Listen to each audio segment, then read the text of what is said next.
Specially আমার ক্ষেত্রে যেটা হয়, আমার ঈদের দিনটা সম্পূর্ণ থাকে পরিবার কেন্দ্রিক, এবং তার পাশাপাশি তো আসলে সিনেমার খবর তো দেয়াই হয় অলওয়েজ। বাট আজকে আমি যেভাবে আমি রিয়াকশন পাচ্ছিলাম, আমার না মনে হয়েছে যে আমি যদি আজকে না অ্যাটেন্ড করি আমি খুব মিস করে যাব। সবাই যেভাবে ফোন কল শুভেচ্ছা জানানো, দর্শকদেরকে আমি হাত জোর করে আমি বিনীতভাবে আমার ভালোবাসা প্রকাশ করছি। কারণ আপনাদের এই ভালোবাসা, দর্শকরা আমরা যখন একদম লাস্ট মোমেন্টে আমরা তাদেরকে জাস্ট সারপ্রাইজ দেওয়ার জন্য উপস্থিত হয়েছি, আমরা চাইনি যে সিনেমার মাঝখানে তাদের মনোযোগ নষ্ট হোক। একদম শোর শেষে আমরা যখন তাদেরকে সারপ্রাইজ দিয়েছি, পুরানো একটা শুনশান নীরবতা যেমন ছিল, তেমনি তখনও আমরা এন্ট্রি করিনি। তার মাঝে কিন্তু তারা ক্ল্যাপিং করে, তারা ক্ল্যাপস দিয়ে স্ট্যান্ডিং ওভেশন দিচ্ছিল।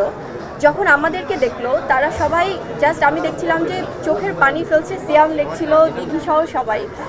এই যে তারা কাজ ছিল, তারা ভালোবাসছিল, এটা কিন্তু আমাদের জঙ্গলের কন্টেন্ট, জঙ্গলের গল্পের সাথে তাদের ওতপ্রোতভাবে আসলে মিলেমিশে একাকার হয়ে যাওয়া।